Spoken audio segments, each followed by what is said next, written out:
जय हिंद दोस्तों, मेरा नाम है विवेक और आज मैं आपके लिए बहुत ही शानदार बिल्कुल परमानेंट सेंट्रल गवर्नमेंट जॉब लेके आ गया हूं। बच्चे पूरे साल इस वैकेंसी का इंतजार करते हैं और फाइनली यहां पे वैकेंसी आ चुकी है। इसके अंदर 12,000 से भी ज्यादा सीटें हैं। सभी राज्यों के बच्चे इसमें अप्लाई कर सकते हैं, मेल एंड फीमेल दोनों।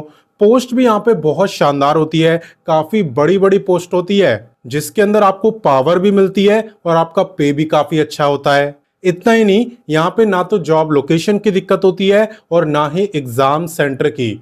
पूरे भारत में इसके एग्जाम सेंटर होते हैं और ये आपको मिलते हैं आपकी प्रेफरेंस के अकॉर्डिंग, जो कि फॉर्म भरते टाइम आप दे पाते हो। साथ ही साथ जॉब लोकेशन की भी दिक्कत नहीं होती, ये भी आपको आपकी प्रेफरेंस के अकॉर्डिंग मिलता है, बस आपको मार्क्स अच्छे लाने होते हैं। ठीक है ना। तो सारी जानकारी मैं आपको इसकी देने वाला हूं कि कैसे आपको इसमें अप्लाई करना है, कैसे आपका सिलेक्शन होगा, किन बुक से आप तैयारी कर सकते हो, सब कुछ एकदम डिटेल में बताऊंगा।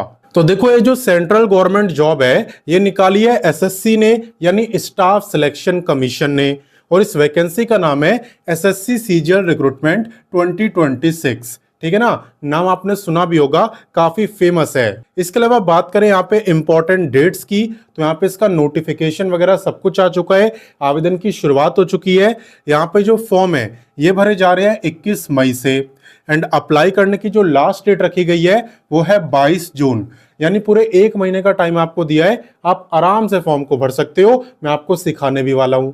इसके अलावा बात करें टोटल पोस्टों की, तो यहाँ पे सारी पोस्टों को मिलाकर आपकी जो टोटल पोस्ट हैं वो है 12,256। ठीक है। इसके अलावा एग्जाम डेट की बात करें तो आपका जो टीयर 1 है वो या तो अगस्त में हो जाएगा या सितंबर में। ठीक है ना। अगस्त सितंबर में आपका एग्जाम यहाँ पे हो जाएगा। बाकी चले इससे आगे बढ़ते हैं और जानते हैं कि कौन कौन सी पोस्ट यहाँ पे है, उनमें क्या क्वालिफिकेशन मांगी है। क्योंकि यहाँ पे बहुत सारी अलग अलग टाइप की पोस्ट है, इसलिए मैं आपको वेबसाइट पे लेके चलता हूँ ताकि मैं आपको अच्छे से समझा पाऊं और आपके मन में कोई कंफ्यूजन ना रहे। तो देखो, यहाँ पे आपको सबसे पहले गूगल ओपन करना है और आपको लिखना है रोजगार टाइम।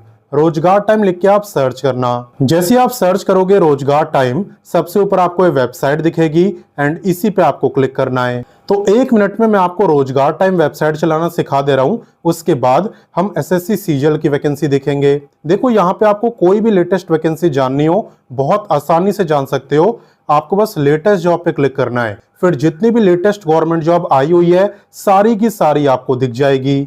और अगर आप क्वालिफिकेशन वाइज देखते हो तो यहाँ पे 10वीं पास, 12वीं पास, graduate, ITI, diploma, post graduate, यानी हर एक क्वालिफिकेशन के लिए यहाँ पे गवर्नमेंट जॉब अवेलेबल है। आपको जिस भी क्वालिफिकेशन की देखनी हो उस पर आप क्लिक कर देना, सिंपल। और यहाँ पे आपको दिख रहा होगा सर्च बार। इस सर्च बार पे क्लिक करके आप किसी भी वैकेंसी का नाम लिखो जिसे आप ढूंढ रहे हो, सर्च करो, वैकेंसी आपके सामने। जैसे अभी हम कौन सी वैकेंसी देखने वाले हैं, एसएससी सीजीएल, तो आप बस सीजीएल लिख के भी सर्च कर दोगे ना तो ये वैकेंसी आपको दिख जाएगी। ऐसी आप कोई भी वैकेंसी ढूंढ सकते हो।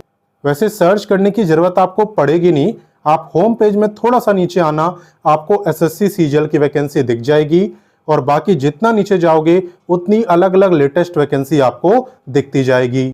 तो जैसा कि आप देख सकते हो यहाँ पे हम एसएससी सीजीएल की वैकेंसी पर आ चुके हैं। ठीक है ना। यहाँ पे आने के बाद आपको सबसे पहले क्या करना है, आपको सबसे पहले यहाँ पे व्हाट्सएप, टेलीग्राम, इंस्टाग्राम, इन तीनों से जुड़ जाना है। अगर आप नहीं जुड़े, जुड़ना बिल्कुल फ्री है। जुड़ने का ये फायदा है कि सभी गवर्नमेंट जॉब की जानकारी आपको यहाँ पर भी दी जाती है।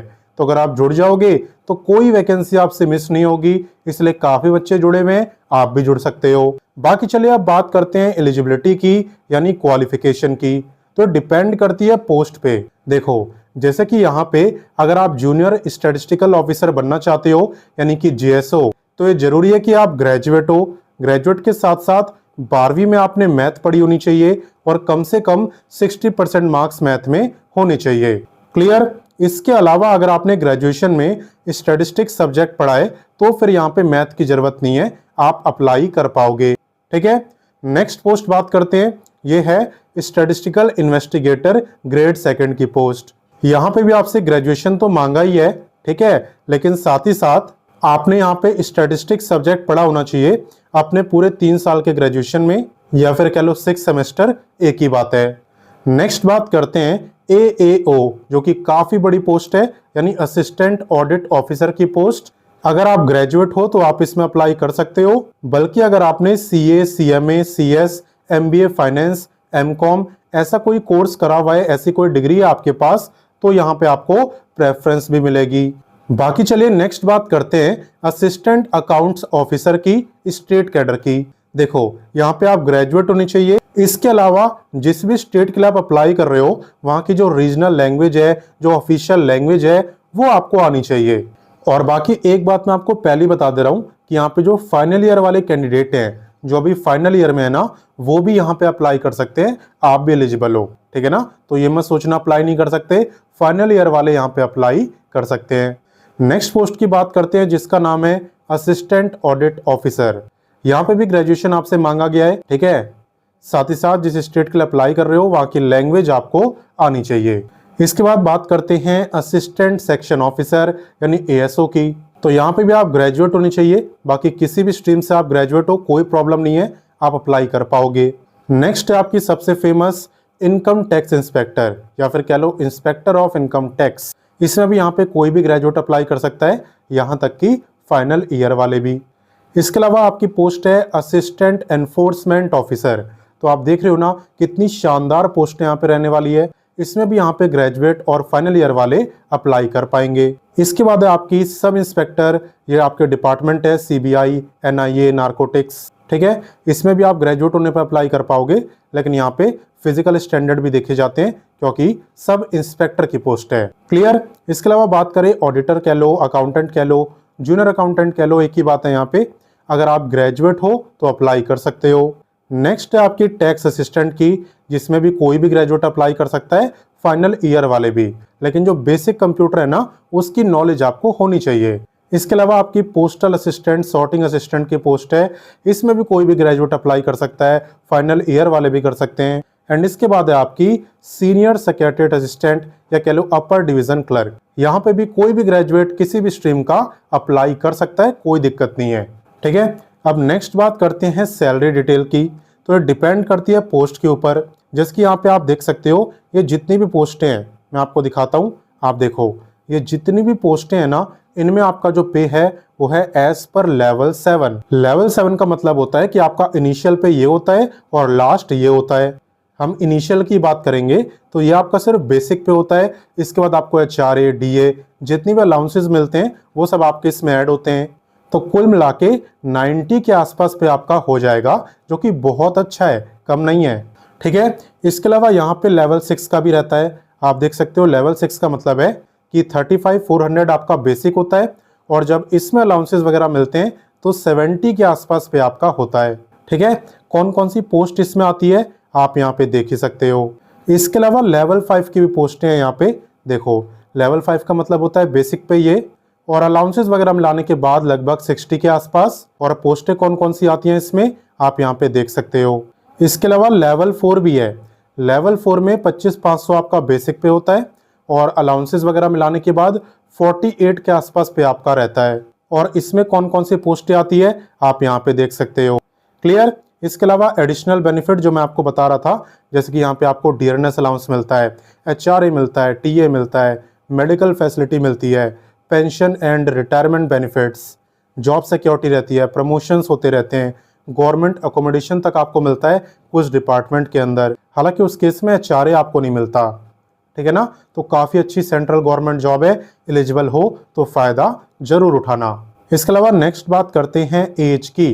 तो देखो एज आपकी काउंट कब से हो रही है, एज काउंट हो रही है 1 अगस्त से, यानी 1/8/2026 से। और ये भी आपकी यहाँ पे पोस्ट वाइज रहने वाली है। जैसे कि ये सारी जो पोस्टें हैं इसमें आपकी जो एज लिमिट है वो है 18 से 27 साल, ठीक है। इसके अलावा ये सारी जो पोस्टें हैं इसके अंदर है आपकी 18 से 30 साल। वहीं पे assistant section officer in CSS department, railway, MEA, AFHQ and sub inspector in CBI, तो आप लोगों की एज लिमिट है 20 से 30 साल। और यहाँ पे जूनियर स्टैटिस्टिकल ऑफिसर यानी GSO की है 18 से 32 साल। हालांकि ये सब मैं आपको जनरल की बताया हूँ, इसके अलावा आपको रिलैक्सेशन मिलता है। देखो यहाँ पे एज रिलैक्सेशन दिया हुआ है। अगर आप OBC से बिलोंग करते हो तो आपको 3 साल का मिलता है, SC ST को 5 साल का, जो फिजिकली हैंडीकैप्ड है जनरल में आते हैं उन्हें 10 ईयर, OBC को 13 और SC एंड ST को 15 ईयर तक का। और अगर आप एक्स सर्विसमैन हो तो आपको सर्विस रेंडर्ड यानी जितने साल आपने सर्विस दी है प्लस एक्स्ट्रा 3 ईयर का रिलैक्सेशन। क्लियर। एप्लीकेशन फी की बात करें तो ये काफी कम रहती है, आपको पता ही होगा। यहाँ पे जनरल, OBC और EWS के जो मेल है उनकी है 100 और इनके अलावा किसी की है ही नहीं। आप देख सकते हो SC ST, physically handicapped, ex serviceman nil, यानी कोई फी नहीं है। और अगर आप फीमेल हो तो आप किस कैटेगरी से हो फर्क नहीं पड़ता, सभी फीमेल की फीस यहाँ पे माफ है। ठीक है, अब नेक्स्ट बात करते हैं सिलेक्शन प्रोसेस की। तो देखो यहाँ पे सबसे पहले आपका Tier 1 एग्जाम होता है और यहाँ पे काफी बड़ा बदलाव हो गया है। पहले क्या होता था, आपको 60 मिनट मिलते थे और उसमें आपको पूरा पेपर करना होता था। बट अब क्या हुआ है, जैसे बैंक में सेक्शन वाइज टाइम को डिवाइड कर दिया जाता है वैसे यहाँ पे भी कर दिया गया है। यानी हर एक सेक्शन के लिए आपको यहाँ पे 15 मिनट्स का टाइम मिलने वाला है। ठीक है, यानी 15 मिनट्स में आपको रीजनिंग के क्वेश्चन करने हैं, 15 में जनरल अवेयरनेस, 15 में मैथ, 15 में इंग्लिश। ठीक है ना, कोई ऑप्शन आपके पास नहीं है, टाइम फिक्स है। यहाँ पे हर सब्जेक्ट से 25 क्वेश्चन आपसे पूछे जाएंगे, यानी कि टोटल 100 क्वेश्चन। और हर एक क्वेश्चन आपका 2 मार्क्स का रहेगा, यानी 25 क्वेश्चन हो गए 50 मार्क्स के और 100 क्वेश्चन 200 मार्क्स के। ठीक है, सब्जेक्ट आप यहाँ पे देख ही सकते हो। और बाकी टाइम यहाँ पे दिया हुआ है 1 आवर, ये आपका टोटल टाइम है। बाकी ये मैं आपको बता ही दिया कि ईच सेक्शन के लिए आपको 15 मिनट का टाइम यहाँ पे मिलने वाला है, जो कि पहले नहीं था, इसी साल से हुआ है। साथ ही साथ यहाँ पे नेगेटिव मार्किंग भी होती है 0.50 की, इसलिए आप वही क्वेश्चन करना जो कि कंफर्म आपको आते हो। जो बच्चे यहाँ पे Tier 1 को क्वालिफाई करते हैं वो जाते हैं Tier 2 में। ठीक है, Tier 2 में पेपर 1 की अगर बात करें तो ये सभी पोस्ट के लिए कंपलसरी है। यहाँ पे आप देख सकते हो, यहाँ पे मैथ, रीजनिंग, इंग्लिश, इन सबसे क्वेश्चन पूछे जाते हैं। जैसे कि मैथ से 30 क्वेश्चन 90 मार्क्स का पेपर होता है, यानी हर एक क्वेश्चन 3 मार्क्स का। इसके अलावा रीजनिंग से भी 30 क्वेश्चन 90 मार्क्स, इंग्लिश से 45 क्वेश्चन 135 मार्क्स। इसके अलावा जनरल अवेयरनेस से 25 क्वेश्चन 75 मार्क्स और बेसिक कंप्यूटर के भी क्वेश्चन आते हैं 20 क्वेश्चन 60 मार्क्स। कुल मिला के अगर आप देखो तो 150 क्वेश्चन आपसे पूछे जाते हैं और 450 मार्क्स का आपका पेपर होता है। और जो ओवरऑल टाइम आपको मिलता है वो मिलता है 2 घंटे 15 मिनट का। बाकी यहाँ पे अगर आप JSO पोस्ट के लिए अप्लाई करते हो तो आपका पेपर सेकंड भी होता है। ठीक है, जिसके अंदर स्पेशली आपसे स्टैटिस्टिक्स के क्वेश्चन पूछे जाते हैं, 100 क्वेश्चन 200 मार्क्स और टाइम मिलता है 2 घंटे का। ठीक है, साथ ही साथ यहाँ पे आपका टाइपिंग टेस्ट भी होता है, हालांकि सिर्फ कुछ पोस्टों में होता है, ऐसा नहीं है कि सब में होगा ही। क्लियर। और सबसे लास्ट में आपका होता है डॉक्यूमेंट वेरिफिकेशन और उसके बाद आपका सिलेक्शन होता है। ठीक है ना। एंड नेक्स्ट बात करें इंपॉर्टेंट डेट्स की, तो ये सब मैं आपको बता ही चुका हूँ। 21 मई से 22 जून तक फॉर्म भरे जा रहे हैं। टोटल पोस्ट इतनी रहने वाली है। Tier 1 का जो एग्जाम है ये अगस्त या सितंबर में हो सकता है और Tier 2 का तो अभी अनाउंस ही नहीं करा है। इसके अलावा बात करें अप्लाई कैसे करना है, तो यहाँ पे आप देख सकते हो हाउ टू अप्लाई। इसके अंदर आपको बताया होता है कि कैसे अप्लाई करना है। आप देख सकते हो स्टेप्स बताए हुए हैं, तो इसे आप अच्छे से पढ़ लोगे तो आपको अप्लाई करना आ जाएगा। बाकी मैं आपको समझा भी दे रहा हूँ ताकि कोई प्रॉब्लम आपको ना फेस करनी पड़े। देखो यहाँ पे इंपॉर्टेंट लिंक्स के अंदर आपको सारे जरूरी लिंक दिए होते हैं, चाहे वो अप्लाई का लिंक हो, चाहे नोटिफिकेशन हो, चाहे ऑफिशियल वेबसाइट। तो अगर आपको इसका नोटिफिकेशन पढ़ना है यहाँ से पढ़ सकते हो, और अगर आपको अप्लाई करना है तो इस पे क्लिक करके आप कर सकते हो। इस पे क्लिक करने के बाद आपके सामने यही पेज ओपन होगा। देखो ये SSC का ही पेज है एंड यहाँ पे आपको दिया है लॉगिन और रजिस्टर, तो इसी पे आपको क्लिक करना है। इस पे क्लिक करने के बाद यहाँ पे सबसे पहले आपको रजिस्टर करना होता है, जिसके लिए आपको क्लिक करना है रजिस्टर नाउ पे। जब आपका रजिस्ट्रेशन हो जाए उसके बाद आप ये डिटेल फिल करके यहाँ पे लॉगिन कर सकते हो और कंप्लीट फॉर्म को भर सकते हो। साथ ही साथ यहाँ पे आप जिस हिसाब से प्रेफरेंस देते हो ज़्यादा चांसेस यही रहते हैं कि उसी के अकॉर्डिंग आपको एग्जाम सेंटर मिलता है। तो आप प्रेफरेंस सोच समझ कर देना ताकि आपको कोई प्रॉब्लम ना हो। और बाकी इसी पेज में जब आप थोड़ा और नीचे आओगे तो यहाँ पे आपको और भी काफ़ी सारी वैकेंसी दिखेगी। जैसा कि आप देख सकते हो ये सब भी आपकी एकदम लेटेस्ट वैकेंसी है, एकदम ताज़ा ताज़ा। तो इनके बारे में भी आप पढ़ना और जो आपको पसंद आए, अच्छी लगे, उसमें आप अप्लाई करना। सब एकदम लेटेस्ट वैकेंसी है। तो मैंने आपको सारी जानकारी दे दी। अब आपका काम है इस वीडियो को अपने दोस्तों, भाई बहनों, व्हाट्सएप, टेलीग्राम हर जगह शेयर कर दो, क्योंकि बहुत बच्चे SSC CGL का इंतजार करते हैं। ठीक है ना। तो सबके साथ शेयर जरूर करना। बाकी मिलता हूं नेक्स्ट वीडियो में फिर एक नई वैकेंसी के साथ। एंड तब तक के लिए जय हिंद, वंदे मातरम।